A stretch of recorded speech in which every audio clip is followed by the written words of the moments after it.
রাষ্ট্রীয় অতিথি ভবন যমুনায় বিকেলে ঘণ্টাব্যাপী এই বৈঠকে দুইজনের মধ্যে আলোচনা ছিল সৌহার্দ্যপূর্ণ। এ সময় বাংলাদেশ ও ভারতের বন্যা পরিস্থিতি, সীমান্ত সমস্যাসহ নানা বিষয়ে আলোচনা হয়। প্রণয় ভার্মা ডক্টর ইউনূসকে জানান, ত্রিপুরায় এবার অস্বাভাবিক বন্যা হয়েছে। পানির উচ্চতা বাড়ার কারণে বাঁধ উপচে পানি বাংলাদেশে ঢুকেছে।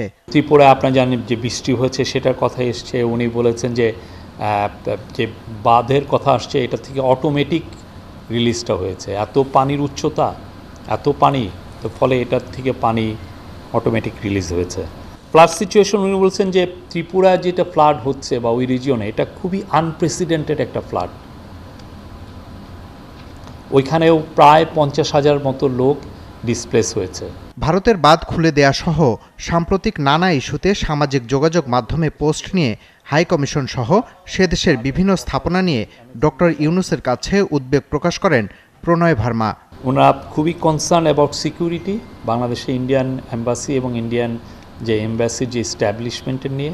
আপনারা জানেন যে সোশ্যাল মিডিয়াতে কিছু পোস্ট হচ্ছে যেটা দুঃখজনক।